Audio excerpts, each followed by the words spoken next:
All right, let's get into it. Be sure to follow us on social media at Punt and Pass on Twitter and Instagram. I am at Drew Butler. Aaron is at Aaron Murray 11. Head on over to puntandpass.com for all your college football needs. It's got our picks of the week. It's got a blog. It's got all of our podcast distribution and, of course, our YouTube channel, which people love, and I love it too. So head on over to puntandpass.com. A great weekend of games, I think. There's not many, premier top 25 games, Aaron, but there's a lot of really good matchups in the SEC and around the country. But before we dive into Punt, Pass, and Pick and give you our thoughts on the top 5 games of the weekend, we've got some news to break down. First, big news breaking last night. Trevor Lawrence has COVID. That's right. Star Clemson quarterback, Heisman frontrunner. I guess he's got mild symptoms, they say, Aaron. ACC protocols call for a 10-day isolation. Funny enough, yesterday, well, I guess not funny, of course, coincidentally, yesterday he was found to have a positive test, and from yesterday, the big Notre Dame clash was exactly 10 days away. So, he's out this weekend against Boston College. Trevor Lawrence has entered 10-day isolation. Now, as of Friday morning, October 30th, the Notre Dame game is 9 days away. And Aaron, did you know that in the ACC you cannot test out of the protocol like Nick Saban did, like an SEC player could? You can't test out, but they have confirmed with a PCR test that Trevor Lawrence does, in fact, have COVID. We hope he's healthy. We hope he's all right. But, wow, this kind of throws a wrench into it, and let's just talk about it. I mean, big implications this weekend. Everybody loves Clemson's backup quarterback as well. But next weekend, I mean, it's going to be 1 versus 3, 1 versus 4, Clemson, Notre Dame. Yeah, this is why this season, if you are a gambler, and we definitely put our picks out there, it's going to be interesting. It's tough, man, because you just don't know. And then you talk about the ramifications for the playoffs for a guy like that to right now, is he out of the Heisman race? I mean, if you miss 2 games.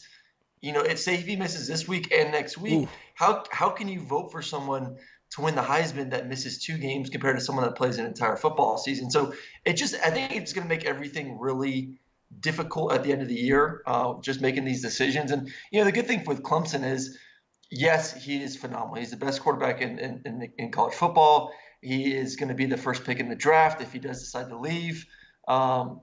But this team is loaded. We keep saying it over and over again, but they are loaded at receiver, at running back with ETN. Their defense is absolutely tremendous. He will be missed, but this team should still win without him. They'll definitely win and should win versus Boston College this weekend without him. And I still think if he's not able to play against Notre Dame, I still like them just because of that defense, man. I'm still not sold on Notre Dame on their offensive side of the football. I'm a big fan of Ian Book, but that side of the football just has not been consistent enough for me to say that, hey, you can go against Clemson and be able to put up, 30 points. Because I still think with Clemson right now, even without him, they're still going to be able to score some points, maybe take away 2 touchdowns, and that's still a 30-point game for that offense. So hopefully he's healthy. I'll reiterate what you just said. Hopefully it's just all continue to be mild symptoms. But it's the protocol's a protocol, man. And as of right now, it does not look like he'll be playing against Notre Dame.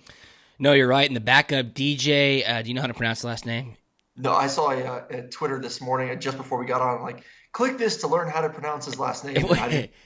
Wagalele, something like that. Yeah, and he's a 5-star. People say he could even be better than Trevor Lawrence. I don't say that. People say that, which is absolutely crazy. But is he my new man crush? He could be. Oh, yeah, look, hey, Aaron Murray's QB crush. This could be DJ Ugalele, if I'm pronouncing it right. Depending on what he does against Boston College. But it's like, okay, how else are we going to attack you? We don't have Trevor Lawrence, so we'll just give the ball to ETN. We'll run it down your throat. This guy can clearly throw. He's got game experience as well because Clemson blows out every team, so he gets into games. He's not going to be let's see his stats on the year. I got him right here. So on the year, he's got 102 yards, 62 QBR, but his game splits, he went 8 of 11 against Citadel, 2 of 3 against Wake. There you go. No touchdowns yet, but he's going to be just fine, and especially against Boston College Clemson. 2 rushing touchdowns. 2 rushing touchdowns, especially in Clemson. If this game was in Boston College, I would say, well, this could go into the 3rd or 4th quarter, but in Death Valley, with all the talent that Clemson has, not going to be an issue. You said, what about next week? What about the Heisman race? Trevor Lawrence's COVID positive test clearly has more implications in the Heisman race than it does the college football playoff race. Absolutely no doubt about it. Justin Fields has to be licking his chops. He's got to be sitting there going, I want to have a huge night on national TV at Penn State this weekend to really cement myself as a true contender, which he already is. And then there's just, moving forward, it's going to be really interesting to see how he comes out of this. If he were not to practice, clearly he has to be in isolation, right, Aaron? Yep. If he were not to practice at all next week, but was cleared to play the Notre Dame game, do you give him the keys to the car? Yeah, 100% you give him the keys to the car. You go out there and he's one of those guys. Obviously you want practice, but he's had enough reps with these starting receivers and the communication offensive line. He'll obviously be in Zoom meetings and be mentally prepared. I think physically he'll be just fine. Maybe it takes a quarter to get going, especially against a defense like Notre Dame. But I think by midway through that second quarter into the second half, he'd be just fine. So, I want to go back to your what you brought up about Boston College, and is this a game that Clemson maybe drops? Because we always know Clemson every year either drops a game. They have a slow game, or they lose it, or it's just close at the end, just like North Carolina last year. I think the message from Dabo to this football team is now, these guys are wide awake. I don't think they're going to come out slow. I think it's like, hey, boys, we don't have Trevor Lawrence, so everyone else better step their crap up because we don't have him to bail us out if things are close there in the fourth quarter. So I think you're actually going to get a Clemson team this weekend that's going to come out extremely focused on both sides of the football, knowing that they have to play their A game to be able to go out there and do what we know that they can do against Boston College. That's perfectly said. Those situations, like 2 weeks ago against Syracuse, when they kind of came out slow, like you get lulled into a sleep. You're kind of in the sleepwalk of your weekly routine. You know that an inferior opponent is coming in. Maybe you're lackadaisical in your approach Thursday, Friday. You get to the stadium on Saturday. The juice isn't there. The fans are already, significantly less at capacity. But they're fully awake now. Hey, we don't have our quarterback. Hey, we have kind of gotten close against Syracuse in the first half. But you just said it. I mean, these guys are going to be ready to roll. Dabo's saying the exact same thing. So they will be prepared to hit the ground running against Boston College. And I'll be interested to see what DJ does with his chance to start his first game at Clemson. Got to keep tabs on this one. Obviously, we'll follow it all weekend long. Early next week, we'll see what they're saying about Trevor Lawrence. What did the line move to? They took it off the board. Yeah, it's off the board. Did they? Okay. Yeah, so they took that off the board. The other COVID storyline is Wisconsin. Aaron and I host a digital show that you can get on all your over-the-top networks called Campus Lore Live. Go to campuslore.com, check it out. But we do stock up, stock down. And obviously the Big Ten was this past weekend, and I'm like, oh, stock up. Wisconsin, right? This is Monday night. I'm like, Graham Mertz, he's a stud. Wisconsin maybe finally has a quarterback. They lost a lot to the NFL. Go Badgers. And Aaron goes, stock down. Wisconsin, they're not going to be playing. And you called it. I mean, they've shut it down at Wisconsin. Kind of crazy how it's run through. Everybody has mild to no symptoms, which is great. But now there's 16 active cases among the Badger football team, including the head coach, Paul Chryst, along with the quarterback, Graham Mertz. Big Ten protocols are crazy. 21-day isolation. So Graham Mertz, who almost set an NCAA record, 5 touchdowns in his first game, only 1 incompletion, has to be away for 21 days. In the ACC, in the SEC, in the Big 12, it's 10 days, which seems more along the lines of what medical professionals are advising for everybody. The Big 10 triples it and says 21 days. So Wisconsin cancels their game this weekend. They were set to play Nebraska. Here's what I want to talk about. Nebraska, from the onset of all of this, Aaron, was very vocal that they want to play football. They will do anything to play football. They'll look to join other conferences to play football. They'll try to set up their own schedule in order to play football. Well, Wisconsin canceled their game. Okay, the Big Ten did not shut the game down. Wisconsin canceled the game. Nebraska's sitting there with an open space in their schedule. They said, okay, well, here, we'll go play Tennessee-Chattanooga. Tennessee-Chattanooga got tested. Everybody's negative. Let's go play the game. Then the Big Ten stepped in and said, no, you can't do that. That's where I think it's unfortunate. What I thought is that when you knew that these situations would come up, they would have solutions to each specific problem. Yet here we are, and we don't. I just want to give a hat tip, round of applause to Coach Scott Frost at Nebraska. This man's sticking up for his players, sticking up for his alumni and his fan base and his school, trying to get on the football field. Yeah, man, and let's not forget what the ultimate goal is, to allow these kids to play football, man. That is what the parents, the coaches, everyone wants. They're not being selfish. Scott Frost isn't doing this for himself. He's doing it so his guys can go out there and compete. Yep. Because they've worked their tail off to be able to go play a football season. So, who was it you just said that they were trying to play this weekend to make up the game? That team tested negative. They went through very similar protocols during the week. Tennessee Chattanooga against Nebraska. Yeah.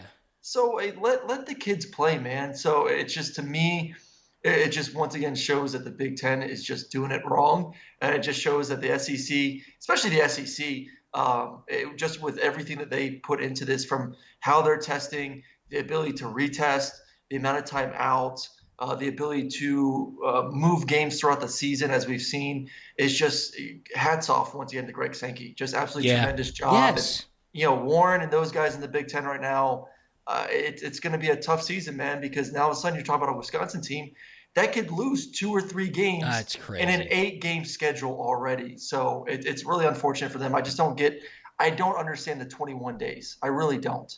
From everything we've seen, for a normal human being to go back to work, they say quarantine 10 to 14 days. Yes. 10 to 14 days you go back there. Why are you going to make an 18 to 22-year-old kid quarantine for 21 days afterwards? So I don't know. I think they're just being a little bit too cautious when there's been enough research, at least now. Like I said, there's obviously more to learn about COVID. We're learning more and more, but there's been enough research to know he doesn't have to quarantine for 21 days. Yes. I mean, 100%. 21 days is overkill. You're putting at risk losing 3 games of an 8-game season. I mean, if they can't play this weekend, what makes you think they can play for 2 more weeks?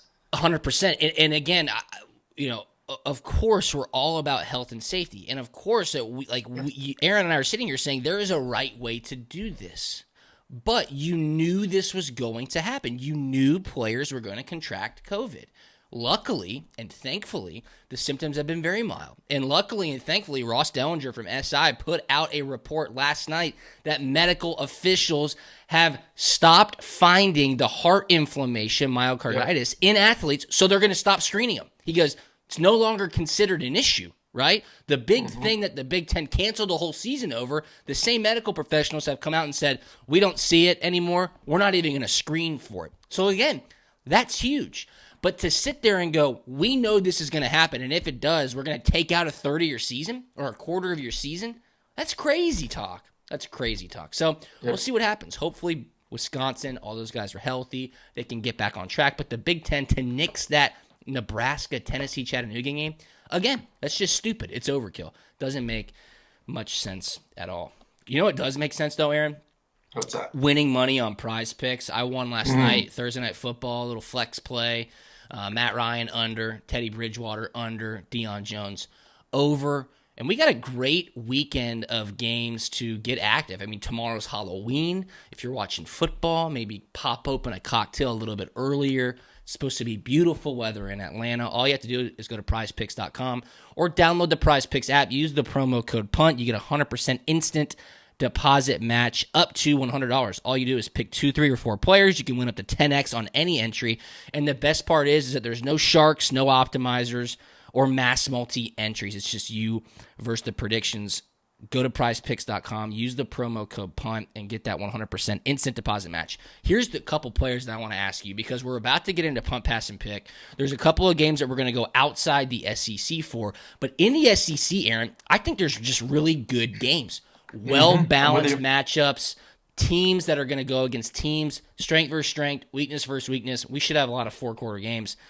Off the jump, Georgia goes to Kentucky, and our boy Stetson Bennett, 5'12" Stetson Bennett, he is projected to have 19.9 fantasy points in Lexington. Look, you've played in Lexington. I've played in Lexington. Different vibe. We didn't get to play up there when they had the artificial turf. It's going to be cooler weather. Kentucky's defense is okay. I would be really interested to see what the game plan is. Kirby has straight up said we're going to go back to bully ball. 20 points, fantasy points for Stetson seems a little juicy. I think I'd lean to the under. Yeah, I think what we're going to see this weekend for versus Kentucky for Georgia is now going to be okay. We've tried to spread things out. We've tried at times to maybe throw the ball a little bit too much.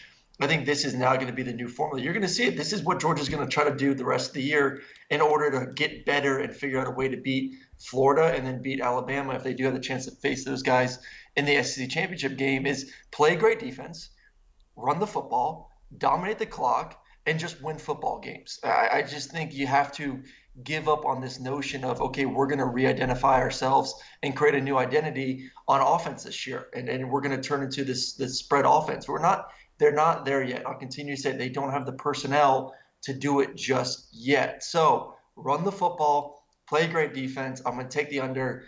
Listen, I think that defense is going to hold Kentucky to single digits. I don't think Kentucky scores in the double digits here. And then obviously, I just don't think Stetson's going to play the entire football game. I see the defense possibly getting some scores on their side. Awesome. Running the football, and then we're going to get to see either Dwan Mathis or JT Daniels. I would say, end of the third quarter, beginning the fourth, and get those guys some PT. All right, I'm going to give you 3 quarterbacks here, 3 more quarterbacks on Prize Picks. I want over or under and 1 sentence as to why. One of my favorite games of the weekend, I think my favorite game of the weekend, and we're going to discuss it here in a couple of minutes, is LSU at Auburn, 3:30, CBS. TJ Finley had an awesome debut as LSU's quarterback last weekend. Over or under 21 fantasy points against Auburn? I'm going to go under. Sorry, I'm going to give you 2 sentences here. One, LSU wants to run the football. They did it last week. And, Auburn has struggled to stop the run. So I think LSU knows, hey, we just got to run. So I think it's going to be heavy emphasis on that part of the game. And 2, Auburn's now been able to watch the film on this freshman quarterback. South Carolina had no idea what they're getting with TJ Finley. Yep. There's no film on him. For sure. Now there is. You're able to kind of scheme against him, his strengths, his weaknesses, what they want to do as an offense. So I think Auburn will give them a little bit more of a challenge than what South Carolina was able to do. All right, your boy Connor Bazelak against Florida's defense. They have not played in 3 weeks. Florida, that is. Everybody knows that there's a recipe out there to put points on the board. He's only projected 16 fantasy points against Florida. What do you think? Oh, man. Listen, I know that's probably because of what they did last week against Kentucky and just running the football. But that's not going to be their identity this weekend versus Florida. They know they're going to have to score points. They know that they're going to have to use him. And I think last week he earned the trust of those coaches because a lot of the times it was plays down the field, and he's just so mature, way beyond his years of understanding, hey, nothing's downfield, and just boom, check it down. So I think as a coach, you go back and watch that game and say, listen, we can call plays and test this Florida secondary vertically down the field because we trust that Bazelak is a smart enough quarterback to understand if things aren't there, let me just find my check down and move on with 5-6 yards. So I think they're going to continue to open this game plan for him. I anticipate him to have, more of an LSU type game compared to a Kentucky type game that we saw last week. So I would take the over. Yeah, I agree with you there. I think that's a really good line to take advantage of. And then I'll give you one pick, Bo Nix. Look, I picked the under on Bo Nix last week against Ole Miss. He was under until that last play of the game to Seth Williams, catch and run, 50-plus yards for a touchdown. That stung a little bit, hurt my feelings a little bit, but you know the recipe for Bo Nix now. Chad Morris showed it to us last week. Intermediate throws, start to run the football, get him in a groove to where he is comfortable to spread it out. He's projected 24 points this weekend against LSU. I'm taking the under on 24 points. That's a lot of points. He's not as efficient with the football as he should be. Again, I think they lean more on Tank Bigsby here. I'm going to go under 24 for Bo Nix. Go over to prizepicks.com, download the app, use the promo code PUNT. All right, let's dive into Punt, Pass, and Pick. We got 5 games. Murray, you had a tough one last week, 1-4 against the spread. You're 17-18 total, so you're not out of it. I, on the other hand, had a fantastic week, 4-1. What's new? I'm 20-15 against the spread. Let's start in Lexington. Number 5, Georgia, heads up to Kentucky to take on the Wildcats. This line has risen all week long. Georgia is now a 17-point favorite. The total is 42.5. 12 p.m. on SEC Network. A lot of questions around Georgia. What do you expect? What are we going to see on offense? Similarly, a lot of questions from Kentucky. Is Joey Gatewood going to play? Are they trying to make a change? Can they salvage their season? Because if they lose this game, buddy, it's over. Head on to basketball season. I'm going to make 2 predictions here. One, Georgia does cover. Okay. Wow. Quick answer. And 2, that is my lock of the week as well. So I'm gonna get out there right now. Wow. Happy I'm telling you, Friday. I, I'm, what happened against Alabama, the defense for Georgia was embarrassed, just absolutely embarrassed. They know they should have played better, even against an elite Alabama offense. You know, Kirby has just been ripping those dudes these past 2 weeks. So I expect a hungry Yeah. Georgia defense. And the best thing they do is they stop the run, and that's all Kentucky can do. Joey Gatewood has been named the starter. Okay. I don't see Joey Gatewood as any improvement over Terry Wilson as a quarterback, honestly, besides the fact that he's bigger. He's not. He does not scare me throwing the football. Their receivers don't scare me at all. I think Georgia's defense absolutely. I mean, I could see Kentucky crossing the 50-yard line Oh my maybe 2 or 3 goodness. times. Do you No, honestly I think just love Kentucky? it. I love it. I'm just being serious right now. I don't see Kentucky moving the football against this pissed off Georgia defense right now. I think Georgia's going to run the ball effectively. Stetson's going to take care of it. I think Georgia rolls in this football game. Like I said, I just don't think Kentucky is going to be able to move the football. Yeah, and I go back, and I totally agree with you. I love your conviction. I go back to the past couple of years, Kirby, Dan Lanning against Eddie Grant and Mark Stoops. Kentucky cannot hang with Georgia. They can't do it. I mean, even last year, mud, rain, wind game inside Sanford Stadium, 21-0, Georgia wins. 2 years ago, when the SEC East was on the line, Georgia went in there, stomped their foot on Kentucky's throat, and ran them out of Lexington. 3 years ago, same old thing. That's when Georgia was really, really good and obviously took care of business in a big way. But Eddie Grant cannot find success against this Georgia defense. Dan Lanning is going to have these boys playing. They know the recipe to shut down Kentucky. You seem very locked in on the Joey Gatewood, Terry Wilson thing. I agree with you on that. It's not that much of an upgrade. Is it time for a change? I mean, I guess so, because their offense can't do anything at all, but it's not going to matter against this Georgia defense. Yes, the line has risen all week long. I'll lay the 17 as well. This has to be a statement game for Georgia. All you've heard is the talk from this week about how they want to get back on track. All we heard was the talk of the fans and the media from last week about how Georgia continuously falls short against Alabama, and they're not there yet. Well, everything is still out in front of them, okay? Will Stetson play the whole game? If it's a blowout, will DeJuan get in? If JT Daniels is healthy enough, will JT Daniels get in? I don't know, but this is a perfect get-right game for Georgia on the road, conference opponent, division opponent, to set the standard for this second half of the season, because Florida is next week. So they better get this thing going right and in the right direction quickly to be able to carry that momentum into Jacksonville for a top 10 matchup against Florida. I will lay the 17 as well. Aaron, I hope you're right, because that will send us off into a fantastic Halloween afternoon tomorrow. All right, next game. We're going to go outside the SEC for these next two. 4 p.m. on Fox, Texas at number 6, Oklahoma State. Oklahoma State's a 3.5-point favorite. The total is 58.5. And the reason I wanted this game on there is because if Texas wins, the Big 12 is shot. Oklahoma State's still undefeated. Yes, they are ranked number 6, as I just told you. A lot of chatter in Austin. Tom Herman, Texas, is the honeymoon over? Are they going to move on? The number 1 recruit in the nation in 2022, 5-star quarterback, decommitted from Texas. Just a lot of smoke in Austin, and where there's smoke, there's usually fire. But Tom Herman is the king of winning the game that keeps his heart beating. I just see Texas winning this football game. Give me the 3.5 points. Longhorns on the road. Check out the money line. Maybe put some pizza money on it, because I think Texas wins this game outright. I think they throw a wrench into the Big 12, and Tom Herman just continues to be a savage in the underdog spot. No, I'm going to go with Oklahoma State here. I think Oklahoma State is understanding of, we have to win every single football game this year. We can't have a slip up if we want to get in. And, I just think I'm with you on this smoke right now for Texas. They lost the number 1 recruit. Like you said, they lost a 4-star receiver. Also, they're losing people to that program. That Herman is on his way out. I think guys in that locker room know it as well. And just right now, their defense is crap. It really is. And you look at the balance of this football game. Oklahoma State can play great defense. They're giving up only 12 points a game.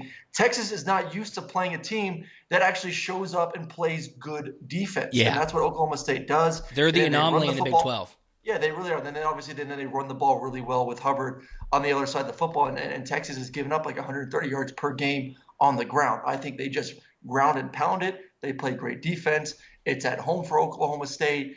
And Texas is just I can't believe in Texas. I'm sorry. I know they're backed up against the wall with their head coach right now, but to me, they're just not good. At some point, you just have to say they're just not a good football team. This is his fourth year. They haven't got any better. It's a shame. It's Texas, but it is what it is, man. So I'm going to take Oklahoma State here. It is what it is, but it just sucks because Sam Ehlinger's such a good talent. Clearly, Tom Herman is an offensive mind. Like things should be better. Texas's defense should be better. You've got the recruits. You've got everything at your fingertips. Make it happen. I think this weekend they will. So who knows? We'll see. All right, let's go to the Big Ten. Number 3, Ohio State hits the road, takes on number 18, Penn State. Ohio State's a 12.5-point favorite. The total's 64.5. This is your primetime 7:30 p.m. game on ABC. And I watched Ohio State last week. I was locked into that Indiana-Penn State game. Still cannot get over how that ended. Ohio State is by far the cream of the crop in the Big Ten. They will blow Penn State out tomorrow night. Blow Penn State out.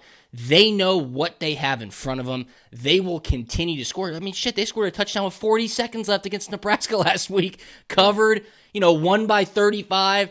These guys don't give a damn. I think they need this statement win. Every win you can get and make a statement in the Big Ten this season, you have to take advantage of it. I will lay the 12.5. I think Justin Fields is going to absolutely go off.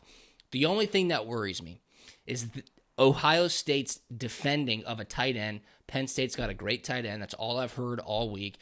I just don't think they cannot hang with these guys over 60 minutes. Ohio State minus 12.5. Yeah, listen, Clifford's going to have to protect the football. He had 2 interceptions last week. That is an issue. If you give the ball, if you lose possessions against Ohio State, see ya. A 7-point game turns into 21 in a matter of, a seconds pretty much with how explosive they are on offense with Fields, Olave, and all the skill guys they have. So, I just want to see, can Ohio State run the football? Can they find the identity of a running back without having to use Justin Fields so much? Listen, he's a great athlete. You love the ability of him to run, but also you got to protect him a little bit more as well. So I'm with you, man. If this was a packed house, different, and it was a whiteout, different story, then I would take Penn State. But the fact that it's going to be completely empty, they don't have that home field advantage. I just love Ohio State. And I love what you said earlier, too, when we were talking about Trevor Lawrence. I mean, this is Justin Fields' opportunity now to say, listen, I get to gain 2 games back on Trevor Lawrence because ACC was going to play 11 games. We're going to play 9. And all of a sudden, if Trevor Lawrence is out 2 games, then we're matched up. And then you can just look at stats and performance on the field to determine who's going to win the Heisman. And all of a sudden, I think Justin's like, hey, I got a legitimate shot right now to leave this year as a national champion and a Heisman Trophy winner. So I think he's going to come out and have another stellar day against this Penn State defense that gave up 36 points against Indiana. So good luck stopping that offense for Ohio State. I'm going to take Ohio State with the points. Yeah, no doubt. Lay the 12.5. Ohio State's going to roll. It's already a baked-in excuse. James Franklin yesterday said Happy Valley will be significantly different without fans. Well, buddy, I don't know how many you would need to make this one different, but Ohio State's coming in there sort of on a revenge-type tour. They will take care of business, lay that number, and have fun watching that game. Okay, let's round it out. Couple SEC games right here. Definitely want to get this one in. LSU at Auburn, 3:30, SEC on CBS. LSU's a 3-point road favorite. The total is 65. That kind of surprised me. You're getting 3 with Auburn as a home dog. TJ Finley, LSU obviously had a great week last week against South Carolina.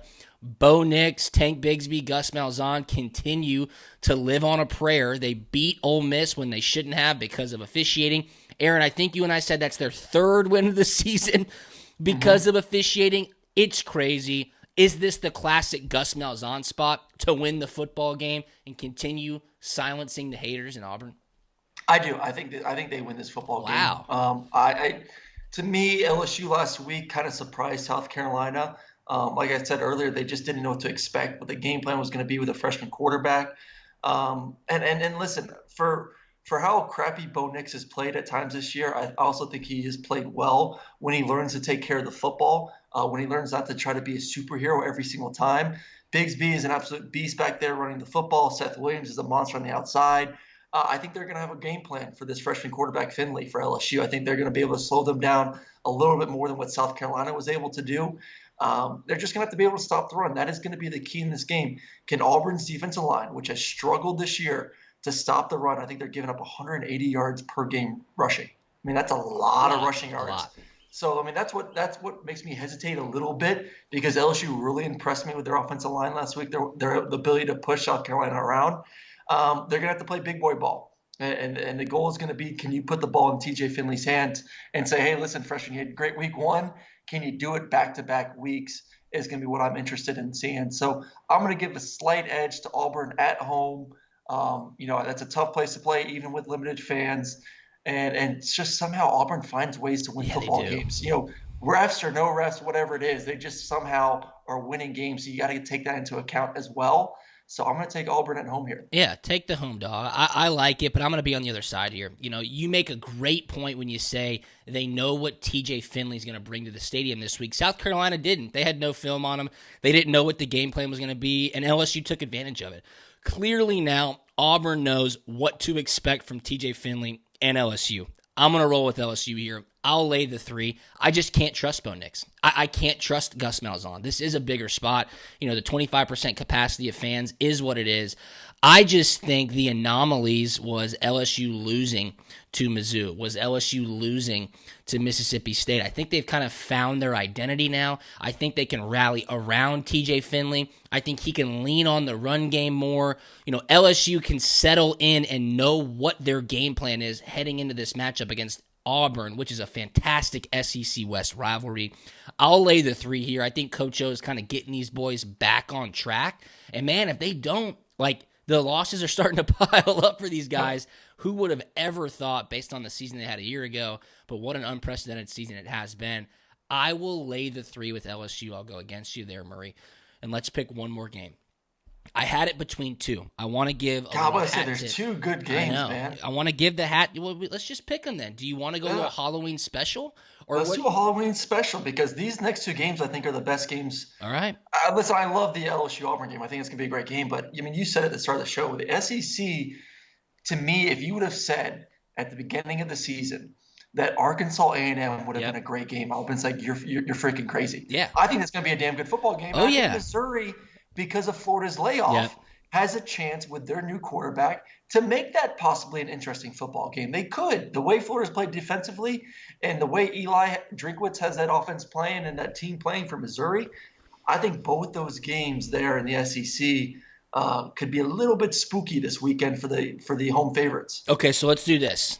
Okay, what game do you want to make our punt and pass spooky special? Because we're going to pick one in punt, pass, and pick, and then the other one's going to be the spooky special. I think Arkansas has more of a chance to win in my mind.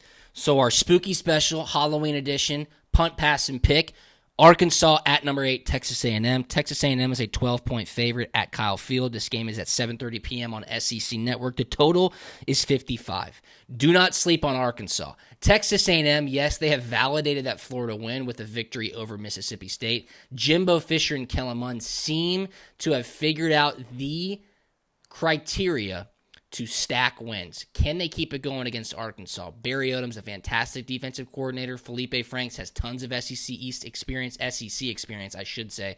Kendall Briles can dial some stuff up. Man, Sam Pittman in the running for Coach of the Year. If they were to steal one here, he is in the front for SEC Coach of the Year, Aaron. Or SEC Coach of the Year, maybe National Coach of the Year, honestly. To take an Arkansas team that people are saying wouldn't win a single game in the SEC this year. Very true. And that'd be 3-2. Yeah. And I do think midway through the season, I think I could crown the winner of this game as the number 2 team in the SEC West. Okay. Honestly. Wow. I don't know why not. No, I like it. Definitely, yeah. Obviously, if A&M wins, yes, they're the number 2 team. I think Arkansas, I would put them as the number 2 team in the SEC West. They would have to continue to prove a lot to earn that throughout the rest of the season. But midway through the year, I'd put them there. I'm taking Arkansas with the points here. Yeah. A&M to me offensively is just they're average, man. They haven't impressed enough besides against the game against Florida. And we know Florida defensively is just not very good. You look, they only scored 17 points versus Vanderbilt, 24 points versus Alabama, and only 28 points versus Mississippi State. So this isn't an elite offense for A&M. Kellen Mond's great. Really like him. I love the fact that he has confidence after that Florida win and should continue that confidence throughout the rest of the season. But to me, this is still not a team that's going to go out there and score 35 to 42 points every single week. Plus, you're facing an Arkansas defense that's pretty darn good, Oh, man. yeah, they get after it. Really, really good on the defensive side of the football. So I think this is a close game. I think this is somewhat of a lower scoring game. And that's why I like Arkansas on it. And honestly, I have A&M winning the football game, but I would not be surprised if Arkansas finds a way. It's going to come on the Felipe Franks. Can Felipe Franks take care of the football? And can the defense for Arkansas continue to play the way they played this season? I think this is going to be a great football game. I 100% agree with you. If it's a low-scoring game against two pretty evenly matched teams, 12 is way too many points. So give me the 12. You just mentioned how many points Texas A&M has been scoring against teams not named Florida, and they're not blowing them out. They're not putting up 40+, and if they don't score 40 or 35, I think Arkansas keeps it close if Felipe Franks takes care of the football, which I would expect him to do. He knows better than anybody that is their recipe for success. Yep. I think Arkansas could win the game. I really do. Give me the 12 points. That is the Punt and Pass Spooky Special, Halloween edition of Punt, Pass, and Pick. Last game, kind of on the, I want to say on the same kind of vibe as Arkansas at Texas A&M. It's Missouri at number 10, Florida. Florida's a 12.5-point favorite. The total is 62. This game is on the SEC alternate channel, and it's at 7:30 p.m. Aaron, Florida has been off for 3 weeks. They've all had COVID. Coach Mullins had COVID. They had to shut down the facility. Lots of inconsistencies in game preparation. Mizzou, on the other hand, complete opposite. Steamrolling with momentum. Connor Bazelak is their quarterback. This is the Aaron Murray Rose Petal game of the week. Kyle Trask against Connor Bazelak. Look, I know you're in Utah calling the Utah State game. Get in your robe, lay in the bed, turn down the lights, light a candle, and enjoy this football game, my man, because these are your two boys. But what I'm saying is this. Florida has had 3 weeks off. That is an insane amount of time to not have practiced consistently and not have played a game. I will give you two scenarios of how this game will play out. Florida will hit the ground running and absolutely steamroll Mizzou, which would be, I think, a little bit out of the norm given the 3 weeks off. Or Florida is very sloppy, doesn't take care of the football. Mizzou is able to continue to expose this Todd Grantham defense, and watch out, because Eli Drinkwitz could get serious validation as an SEC head coach if they go into the swamp and upset number 10 ranked Florida. Yeah, man, this is another one. I'm a little bit more confident in my pick versus Arkansas and A&M the game before. This one, it depends on how does Florida show up in this game? 3 weeks off is a lot of time. This is almost like first game jitters for these guys with the amount of time. I'm not so much worried about the offense. I think they're going to be fine for Florida. I don't know about this defense. I really don't. But on the other hand, for Missouri, they don't have the best receivers in the SEC. It's not like they have elite guys on the outside. I love Bazelak at quarterback. And this team is built on running the football and then maybe taking some play action shots on top of that. I think Florida, I'm going to take Florida with the points here. I just think at home, their offense, I think the defense for how bad they've played, I think they play a little bit better this week just because of the lack of talent on the outside for Missouri. I still think this is a good football game. They win by 14 points, 16 points, somewhere around there. But I just think Kyle Trask shows up, him and Kyle Pitts, along with those great receivers for Florida, and make a statement like, hey, don't forget about us here at Florida. We can still put up points. We still have elite guys on the side of the football. I just think it's going to be too much for Missouri's defense to handle. I like Florida here in this football game. Yeah, go ahead. I'm still torn, honestly. So I wouldn't be surprised if I'm wrong, but I'm just going to go with that right now. Well, I think it goes back to my two scenarios, and I think there's a greater chance of Florida hitting the ground running Saturday night. Look, they've got tons of talent. They can't overlook this game. Georgia's next week. I don't think this is a gotcha spot on the schedule because they've had 3 weeks off. They simply cannot afford it. So out of my two scenarios, I agree with Aaron. I'll lay the 12.5 as well. I think Florida is able to overcome those inconsistencies, able to overcome the idle of 3 weeks. and they are able to beat Mizzou by 2 touchdowns, as they should. They really should. If you watched the Kentucky-Mizzou game last week, which I don't know why you would have, it's tough to watch from an offensive football standpoint. Florida should be able to win this game. If they turn the ball over, though, and if they get off to a slow start, watch out. This could be a 60-minute battle. Hey, man, we got a great weekend of football. It's Halloween tomorrow. What's Maddox going to be for Halloween? He's a little lion. Okay. Dressed up. I know. I'm so sad I won't be there. We put his outfit on the other day, so at least I could see it on him live. And Mama Murray, Miss Sharon, is just absolutely crushing the at-home duties right now. So she'll have him all lined up and take him on a little walk around the neighborhood. And while I'm stuck freezing my butt off in Utah. Yeah, and it's Utah State versus San Diego State. Awesome. That'll be a good game. San Diego State's pretty damn good. Offensively, they can run it. And then Utah State, I love their front seven. They got some skill in the back end too. So they got to figure out their offense. Obviously, with Jordan Love gone, got to find a new identity. But hopefully a good football game. No doubt. Bridget will be Elsa. Kara will be Anna.